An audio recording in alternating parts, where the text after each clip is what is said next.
বাংলাদেশের এই সকালে বিশ্বজুড়ে যারা আমাদের সাথে যুক্ত হয়েছেন সবাইকে সকালের শুভেচ্ছা এবং সে সঙ্গে স্বাগত জানাচ্ছি চোখের সমস্যার সম্ভাব্য প্রতিকার এবং পরামর্শ নিয়ে Dhaka eye care hospital presence সুস্থ চোখ স্বচ্ছ দৃষ্টি অনুষ্ঠানে। দর্শক, সময় এগিয়ে যাচ্ছে জ্ঞান বিজ্ঞান এবং চিকিৎসা বিজ্ঞানও। সে নিয়মেই চোখের চিকিৎসায় এসেছে অত্যাধুনিকতার ছোঁয়া। এ পর্যায়ে তেমনই একটি অত্যাধুনিক চিকিৎসা নিয়ে আমরা আলোচনা করব। আজ আমরা আলোচনা করব ল্যাসিকের আগে এবং পরে রোগীর করণীয় ও প্রস্তুতি বিষয়টি নিয়ে। আলোচনার জন্য আজ আমাদের সঙ্গে আছেন ঢাকা আই কেয়ার হসপিটালের কনসালটেন্ট এবং ল্যাসিক বিশেষজ্ঞ ডাক্তার ফাইজা প্রিয়দর্শিনী রশিদ। আপনাকে স্বাগত জানাচ্ছি আমাদের আজকের এই আলোচনায়। ধন্যবাদ আপনাকে। আজ আমরা খুব গুরুত্বপূর্ণ একটি বিষয় নিয়ে আলোচনা করব। একেবারে অনুষ্ঠানের শুরুতে আপনার কাছে যে বিষয়টি জানবো সেটি হচ্ছে ল্যাসিক বলতে আসলে কি বোঝায়? অনেক ধন্যবাদ আপনাকে ডক্টর স্বাক্ষর। আসলে ল্যাসিক সেই অভিনব পদ্ধতি যার সাহায্যে আসলে আমরা চোখের যে পাওয়ারের যে সমস্যা রয়েছে সেটিকে আমরা কিন্তু পার্মানেন্টলি সারিয়ে তুলতে পারি। আমি একটি ছবি দিয়ে আপনাকে বুঝিয়ে দিচ্ছি। জি, লক্ষ্য করুন, আমাদের চোখে বিভিন্ন ধরনের আলোর প্রতিসরণ জড়িত কিছু সমস্যা থাকতে পারে, যেটাকে আমি বলছিলাম যে পাওয়ারের সমস্যা। আপনি দেখতে পাচ্ছেন হাইপারমেট্রোপিয়া বা প্লাস পাওয়ারের সমস্যা, মায়োপিয়া বা মাইনাস পাওয়ারের সমস্যা এবং অ্যাস্টিগম্যাটিজম বা সিলিন্ডার পাওয়ারের সমস্যা। পরের ছবিতে আমরা যাব, যে আপনি দেখতে পাচ্ছেন যে এখানে যারা বসে আছেন তারা সকলেই কিন্তু তরুণী, কিন্তু চোখের সামনে মুখমণ্ডলের ওপর বেশ ভারী একটি চশমা তারা পরে আছেন এবং যার কারণে আপনি দেখতে পাচ্ছেন যে তাদের চেহারার অনেক বড় একটি অংশ কিন্তু ঢেকে গিয়েছে। তাদের আত্মবিশ্বাসের জায়গাটি কিন্তু অনেকটাই দুর্বল হয়ে যায় এত মোটা চশমা পরলে। সেই সাথে কিছু পেশা থাকে, সেই পেশাতেও কিন্তু এত মোটা পাওয়ারের চশমা কিন্তু অ্যাকসেপ্ট করা হয় না।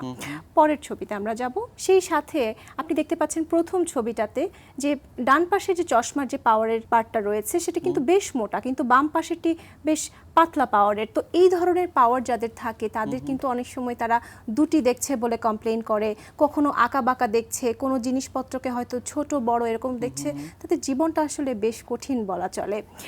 সেই চশমা থেকে যদি আমরা বেরিয়ে আসতে চাই সেক্ষেত্রে কন্ট্যাক্ট লেন্স একটি ব্যবস্থা রয়েছে, কিন্তু সেটি পার্মানেন্ট কোনো পদ্ধতি না। সকালে পড়তে হয়, রাতে খুলতে হয়, সেই সাথে পরিচর্যার অনেকগুলো বিষয় কিন্তু থেকেই যাচ্ছে। তো সেক্ষেত্রে আসলে যুগ যখন পাল্টেছে, সবচেয়ে লেটেস্ট যে চিকিৎসা সেটিকে আমরা বলছি লেজার ভিশন কারেকশন। নিশ্চয়ই আমরা শুনছিলাম যে ল্যাসিকের কথা বলছিলেন আপনি। ল্যাসিকটি আসলে কিভাবে করা হয়ে থাকে? আসলে ল্যাসিক আমরা করে থাকি চোখের একেবারে সামনের যে অংশ, যেটিকে আমরা কর্নিয়া বা নেত্র স্বচ্ছ বলে থাকি, সেটির একেবারে উপরের অংশে আমরা একটি ফ্ল্যাপ উত্তোলন করে তার ভেতরে কিন্তু আমরা চোখের পাওয়ারটিকে কারেকশন করে দিয়ে ফ্ল্যাপটিকে আবার আগের জায়গা মতো তুলে দিচ্ছি। সেটিকে কিন্তু ল্যাসিক বলে। আমি একটু ছবি দিয়ে আপনাদের বুঝিয়ে দিতে চাই। আপনি দেখতে পাচ্ছেন যে এটি ছিল স্ট্যান্ডার্ড ল্যাসিক বা মাইক্রোকেরাটম ল্যাসিক বলে। এখানে একটি মেশিনের সাহায্যে বা মাইক্রোকেরাটম ব্লেডের সাহায্যে কিন্তু আমরা একটি ফ্ল্যাপ চোখের উপর তুলে সেখানে কিন্তু আমরা পাওয়ারটি কারেকশন করে দিচ্ছি। পরের ছবিতে আমরা দেখব, এখানে দেখতে পাচ্ছেন যে মাইক্রোকেরাটমের সাহায্যে কিন্তু একটি ফ্ল্যাপ তোলা হয়েছে এবং পরবর্তীতে পাওয়ারটি কারেকশন করে আবার আগের জায়গায় ফ্ল্যাপটিকে বসিয়ে দেওয়া হয়েছে। পরের ছবিতে যাব।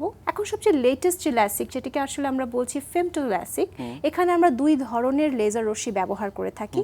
একটি হচ্ছে ফেমটো সেকেন্ড লেজার, যেটি দিয়ে ফ্ল্যাপ তৈরি করা হচ্ছে এবং পরবর্তীতে এক্সাইমার লেজার রশ্মির সাহায্যে পাওয়ারটিকে কারেকশন করে দেওয়া হচ্ছে।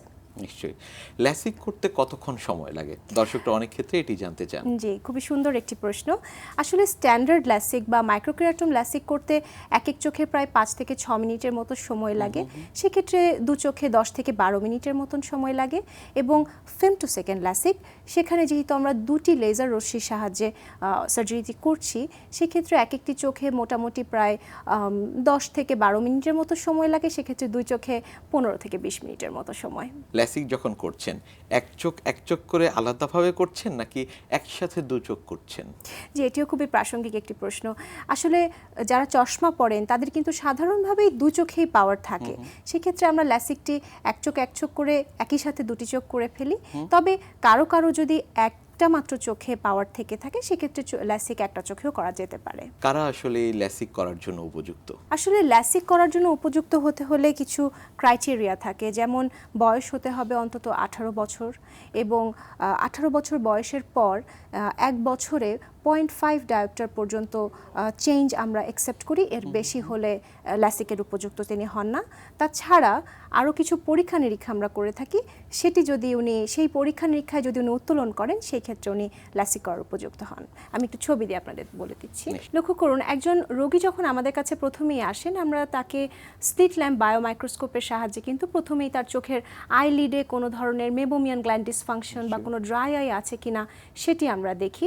তাছাড়া চোখের মনি পাতলা হয়ে যাওয়ার অসুখ, কেরাটোকোনাস আছে কিনা সেটিও আমরা দেখিনি। পরের ছবিতে আমরা যাব। স্নেলেন ভিশন চার্টের সাহায্যে তার দৃষ্টিশক্তি কতটুকু আছে সেটি আমরা দেখিনি। পরের ছবিতে আমরা যাব। অটো রিফ্র্যাক্টো কেরাটোমিটারের সাহায্যে কর্নিয়ার যে পাওয়ারটি আছে সেটি আমরা জানতে পারি। পরের ছবিতে আমরা যাব এবং কর্নিয়াল থিকনেস বা প্যাকাইমেট্রি, কর্নিয়া কতটুকু পুরু আছে, তার পুরুত্ব কতটুকু সেটিও কিন্তু আমরা যাচাই করে নিচ্ছি প্যাকিমেট্রির সাহায্যে। পরের ছবিতে যাব। কর্নিয়াল টোপোগ্রাফি, এই পরীক্ষাটির সাহায্যে কিন্তু আমরা চোখের যে একটি মানচিত্র আমরা তুলে ধরতে পারি। একটু দেখি পরের ছবি আমরা। নিশ্চয়ই দেখতে পাচ্ছেন এখানে কর্নিয়ার একটি মানচিত্র করা হয়েছে এবং মাঝখানের ছবিটিতে আপনি লক্ষ্য করুন যে তার কর্নিয়াটি কিন্তু বেশ লাল দেখা যাচ্ছে, অর্থাৎ অনেক বেশি অ্যাস্টিগম্যাটিজম আছে, এখানে কিন্তু কেরাটোকোনাস রোগ আছে। এই ধরনের রোগের কিন্তু ল্যাসিক করা সম্ভব না। পরের ছবিতে আমরা যাব এবং আরও latest technology corneal tomography by Pentacam Oculus. পরের ছবিতে আমি একটু যাব। এখানে আপনি দেখতে পাচ্ছেন যে এই পেন্টাক্যামের সাহায্যে আমরা কিন্তু কর্নিয়ার সামনের অংশ এবং কর্নিয়ার পেছনের অংশ দুটি স্ট্রাকচারেরই কিন্তু আমরা একটি মানচিত্র তৈরি করি। পরের ছবিতে যাব। লক্ষ্য করুন এখানে বেশ কয়েকটি জায়গা মাঝখান থেকে একদম লাল হয়ে গেছে, সেটিও কিন্তু কেরাটোকোনাস রোগেরই একটি লক্ষণ। পরের ছবিতে একটু যাব। কর্ভিস এসটি কর্নিয়াল বায়োমেকানিক্স। পরের ছবিতে যাব। সেই সাথে কর্ভিস এসটির সাথে যখন আমরা পেন্টাক্যাম এক্সেলকে ইনকর্পোরেট করছি, এখান থেকে কিন্তু আমরা দেখে নিতে পারি চোখের কতটুকু বায়োমেকানিক্যাল স্ট্রেংথ আছে, আমরা যে সার্জারিটি করব তার কর্নিয়া কতটুকু আসলে পরিপক্ক আছে বা তার শক্তি কতটুকু আছে সেটিও কিন্তু আমরা পরিমাপ করে নিচ্ছি। পরের ছবিতে আমরা যাব। জি, এখানে আপনি লক্ষ্য করতে পারছেন যে আমরা এখানে কিন্তু কর্নিয়াল বায়োমেকানিক্সটা দেখে নিয়েছি। পরের ছবিতে একটু যাব এবং ওয়েভ ফ্রন্ট অ্যাবারোমেট্রি। এখানে কিন্তু আমরা দেখতে পাই যে কর্নিয়ার ভিতরে যে উচ্চমানের বিচ্যুতি যেগুলো থাকে, যেমন কোমা, ট্রিফয়েল, টেট্রাফয়েল, এই ধরনের যে অ্যাবারেশনসগুলো থাকে সেগুলো কিন্তু আমরা ল্যাসিকের আগে দেখে নেই। নিশ্চয়ই আমরা অনেকগুলো পরীক্ষা নিরীক্ষার ধাপ শুনছিলাম আপনার কাছ থেকে, বিস্তারিতভাবে ছবির মাধ্যমেও দেখছিলাম। আপনি বলছিলেন কেরাটোকোনাস রোগের কথা, এর অত্যাধুনিক চিকিৎসা পদ্ধতি কি কি রয়েছে? জি ডক্টর স্বাক্ষর, আমি একটু আগে বলছিলাম যে কেরাটোকোনাস কিন্তু চোখের মনির ক্রমাগতভাবে প্রগ্রেসিভলি একটু একটু করে পাতলা হয়ে যাওয়ার অসুখকে বলে। এবং এই কেরাটোকোনাস রোগটি যখন একবার শুরু হয় এটি কিন্তু একেবারে পাতলা শেষ পর্যন্ত হয়ে যাওয়া পর্যন্ত কিন্তু রোগীকে ছাড়ে না। সো সেই কারণে এই রোগের চিকিৎসা হওয়াটা একেবারে উপযুক্ত সময় খুবই জরুরি। আমি একটু ছবি দিয়ে বুঝিয়ে দিচ্ছি। আপনি দেখতে পাচ্ছেন কেরাটোকোনাসের সবচেয়ে উন্নত চিকিৎসা হচ্ছে কর্নিয়াল কোলাজেন ক্রস লিঙ্কিং, এবং আপনি দেখতে পাচ্ছেন যে এখানে অ্যাভেড্রো যারা ওয়ার্ল্ডের লিডার এই কর্নিয়াল কোলাজেন ক্রস লিঙ্কিং এর বিষয়, তাদের সাহায্যে কিন্তু আমরা কর্নিয়াল কোলাজেন ক্রস লিঙ্কিং করে থাকি। সেখানে আমরা রাইবোফ্লাভিন, ভিটামিন B2 এবং UVA এর আলট্রাভায়োলেট রে সাহায্যে কিন্তু আমরা চোখের যে বায়োমেকানিক্যাল স্ট্রেংথটা থাকে সেটিকে আমরা বৃদ্ধি করে দিচ্ছি। নিশ্চয়ই অনেকের ক্ষেত্রে আমরা দেখি যে গ্লুকোমা রয়েছে, তাদের ক্ষেত্রে কি ল্যাসিক করা সম্ভবপর কিনা? জি, খুবই সুন্দর একটি প্রশ্ন। যাদের অনেক বেশি মাইনাস পাওয়ার থাকে তাদের কিন্তু চোখে গ্লুকোমা রোগ হওয়ারও সম্ভাবনাটা অনেক বেশি থাকে। সেই জন্য আমরা কিছু পরীক্ষা নিরীক্ষা প্রথমেই করে নিই। আমি একটু ছবি দিয়ে দেখিয়ে দিচ্ছি। আপনি দেখতে পাচ্ছেন যে কর্নিয়াল ফান্ডাস ইমেজিং বা কালার ফান্ডাস ফটোগ্রাফি বলি আমরা এটিকে। এখান থেকে কিন্তু আমরা চোখের অপটিক নার্ভ কেমন আছে সেই বিষয় সম্পর্কে কিন্তু আমরা জানতে পারি। সেই ক্ষেত্রে যদি চোখে খুব মাইল্ড বা খুব প্রাথমিক পর্যায়ে যদি গ্লুকোমা থেকে থাকে সেই ক্ষেত্রে কিন্তু আমরা ল্যাসিক সার্জারি করতে পারি আন্ডার মেডিকেশন। কিন্তু যদি অনেক বেশি অগ্রসরমান হয়ে থাকে সেই ক্ষেত্রে কিন্তু আমরা ল্যাসিক সার্জারি থেকে বিরত থাকি। আমি একটু ছবি দিয়ে বাকিটুকু বুঝিয়ে দিচ্ছি। লক্ষ্য করুন, হামফ্রি ভিজুয়াল ফিল্ড অ্যানালাইসিসের সাহায্যে আমরা রোগীর কতটুকু গ্লুকোমা রোগ আছে বা আদৌ আছে কিনা সেটি কিন্তু বুঝতে পারি। পরের ছবিতে যাব। জি, দেখতে পাচ্ছেন ওসিটি, অপটিক নার্ভ হেড এবং রেটিনাল নার্ভ ফাইবার লেয়ারের মাধ্যমেও কিন্তু আমরা একেবারে ক্লক আওয়ার ওয়াইজ বা কতটুকু পার্সেন্টেজ অনুযায়ী ওনার ড্যামেজ হয়েছে বা হয়নি সেটিও কিন্তু আমরা বুঝতে পারি। এবং সেই সাথে অ্যান্টেরিয়র চেম্বার অ্যাঙ্গেল ওসিটি, সেখান থেকে কিন্তু আমরা ওপেন অ্যাঙ্গেল বা ক্লোজড অ্যাঙ্গেল বা উন্মুক্ত কোণ বা বন্ধ কোণ বিশিষ্ট গ্লুকোমার মধ্যেও পার্থক্য পার্থক্য করতে পারি। তাছাড়াও ইউবিএম প্রযুক্তির সাহায্যে, পরের ছবিতে আমরা একটু যাব, ইউবিএম প্রযুক্তি বা আল্ট্রাসাউন্ড বায়োমাইক্রোস্কোপির মাধ্যমেও কিন্তু আমরা ওপেন অ্যাঙ্গেল গ্লোকোমা বা ক্লোজড অ্যাঙ্গেল গ্লোকোমার মধ্যে পার্থক্য করতে পারি। যাদের রেটিনার সমস্যা রয়েছে তাদের ক্ষেত্রে ল্যাসিক করা যাবে কিনা? যে খুবই গুরুত্বপূর্ণ একটি প্রশ্ন। আসলে যাদের রেটিনার সমস্যা থাকে সেটি কিন্তু আগেই বিবেচনার পর্যায়ে চলে আসে, এবং যাদের অনেক বেশি মাইনাস পাওয়ারের সমস্যা আমি যেটি বলছিলাম, তাদের কিন্তু চোখের রেটিনায় বিভিন্ন ধরনের সমস্যা থাকতেই পারে, কারণ তাদের রেটিনাটা বেশ খানিকটা স্বাভাবিক চোখের থেকে দুর্বল হয়। আমি একটু ছবি দিয়ে বুঝিয়ে দিচ্ছি। আপনি দেখতে পাচ্ছেন যে এখানে কিন্তু আমরা একেবারে একটি প্যানফান্ডোস্কোপিক একটি ছবি নিয়েছি, এবং রেটিনার পেরিফেরিতে কোনো রকমের কোনো ডিজেনারেশন আছে কিনা, অন্য কোনো রকমের ছোট ছোট কোনো ফুটা আছে কিনা, সেগুলো কিন্তু আমরা প্রাথমিক পর্যায়ে দেখে নিই। পরের ছবিতে আমরা যাব। যে দেখতে পাচ্ছেন ওসিটি সাহায্যে আমরা কিন্তু দেখতে পারি যে চোখের রেটিনার ভিতরে কোনো পানি জমেছে কিনা, সেখানে কোনো ছিদ্র বা হোল হয়েছে কিনা, তাছাড়া রেটিনাটি ছিঁড়ে গেছে কিনা, এটি জানাটাও কিন্তু খুবই প্রয়োজন। এবং আপনি জেনে অবাক হবেন যে যাদের অনেক বেশি মাইনাস পাওয়ার তাদের কিন্তু চোখের রেটিনা ছিঁড়ে যেতে পারে। সো সেই ক্ষেত্রে যদি রেটিনা ছিঁড়ে গিয়ে থাকে সেক্ষেত্রে আমরা ল্যাসিক সার্জারি থেকে বিরত থাকি। তবে যদি ছোট ছোট হোল বা ল্যাটিস ডিজেনারেশন থেকে থাকে সেক্ষেত্রে সিম্পল বারাজ লেজারের সাহায্যে কিন্তু আমরা সেটিকে সারিয়ে তোলার পর আমরা ল্যাসিক সার্জারি করে থাকি। নিশ্চয়ই ল্যাসিকের এই বিষয়গুলো নিয়ে আপনার থেকে আমরা আরও জানবো, তবে ছোট একটি বিরতি থেকে ফিরে এসে। অবশ্যই। দর্শক, Dhaka eye care hospital presence সুস্থ চোখ স্বচ্ছ দৃষ্টি অনুষ্ঠানে আজকে আমরা শুনছি ল্যাসিকের আগে এবং পরে রোগীর করণীয় ও প্রস্তুতি নিয়ে। সঙ্গে আছেন ঢাকা আই কেয়ার হসপিটালের কনসালটেন্ট এবং ল্যাসিক বিশেষজ্ঞ ডাক্তার ফাইজা প্রিয়দর্শনী রশিদ। আলোচনার পরবর্তী অংশে ফিরব সংক্ষিপ্ত সময়ের বিরতি শেষে। সঙ্গেই থাকবেন।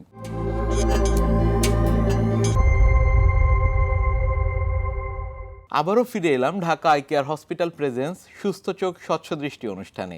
বিরতির আগে আমরা কথা বলছিলাম ল্যাসিকের আগে এবং পরে রোগীর করণীয় ও প্রস্তুতি নিয়ে। আজকের আলোচনায় সঙ্গে আছেন ঢাকা আই কেয়ার হসপিটালের কনসালটেন্ট এবং ল্যাসিক বিশেষজ্ঞ ডাক্তার ফাইজা প্রিয়দর্শিনী রশিদ। ফিরছি আলোচনায়। বিরতিতে যাওয়ার আগে আপনার কাছ থেকে আমরা শুনছিলাম ল্যাসিকের অনেকগুলো বিষয় নিয়ে। যারা আসলে কন্টাক্ট লেন্স ব্যবহার করেন ল্যাসিকের পূর্ববর্তী সময়ে তাদের জন্য আসলে কোনো পরামর্শ রয়েছে কিনা? যারা আসলে অনেক মোটা পাওয়ারের চশমা পরে তারা তো কন্ট্যাক্ট লেন্স পরেই থাকেন পাওয়ার সহকারে, বা অনেকে আছেন ফ্যাশন করেও পরে থাকেন। সেই ক্ষেত্রে যারা সফট কন্ট্যাক্ট লেন্স পরেন, ল্যাসিক সার্জারির আগে অ্যাটলিস্ট 2 সপ্তাহ আগে বা প্রি ল্যাসিক ইনভেস্টিগেশনস যেটি আমি একটু আগে দেখাচ্ছিলাম সেটি করার 2 সপ্তাহ আগে এই কন্ট্যাক্ট লেন্স পরা বন্ধ করতে হবে, সেটি সফট কন্ট্যাক্ট লেন্সের ক্ষেত্রে। এবং rigid gas permeable contact lens বা আরজিপি কন্ট্যাক্ট লেন্স সেগুলো অন্তত 3 সপ্তাহ আগে বন্ধ রাখাই উচিত। অনেকের চোখের ক্ষেত্রেই তো শুষ্কতা সমস্যা রয়েছে, তাদের ক্ষেত্রেও ল্যাসিক করা যাবে কিনা? জি, খুবই সুন্দর প্রশ্ন। আমি একটু ছবি দিয়ে বুঝিয়ে দিচ্ছি। জি, আপনি লক্ষ্য করুন যাদের চোখে আসলে ড্রাইনেস আছে, আমরা ল্যাসিক করার আগে কিন্তু আরও কিছু পরীক্ষা তাদের করে নিতে পারি। যখন আমি প্রথমেই বলেছিলাম যে স্লিট ল্যাম্প বায়োমাইক্রোস্কোপির সাহায্যে কিন্তু প্রথমেই শনাক্ত হয়ে যায় জন্য ড্রাইনেস আছে, এবং সেটি কি পর্যায়ে আছে সেটি বোঝার জন্য কিন্তু আমরা লিপিভিউ ড্রাই আই ডায়াগনস্টিক সিস্টেমের মাধ্যমে সেটি বুঝতে পারি। এবং এখানে আপনি দেখতে পাচ্ছেন যে রোগীর চোখের মেবোমিয়ান গ্ল্যান্ড অনেকটুকুই আসলে নষ্ট হয়ে গিয়েছে, বাম চোখে বা বাম সাইডের ছবিতে দেখতে পাচ্ছেন। পরের ছবিতে আমরা যাব। এবং সেটি যদি অনেকটা অল্প পর্যায়ে থাকে ড্রাইনেসটা, সেক্ষেত্রে সিম্পল আর্টিফিশিয়াল টিয়ার ড্রপে কিন্তু কাজ হয়ে যায়।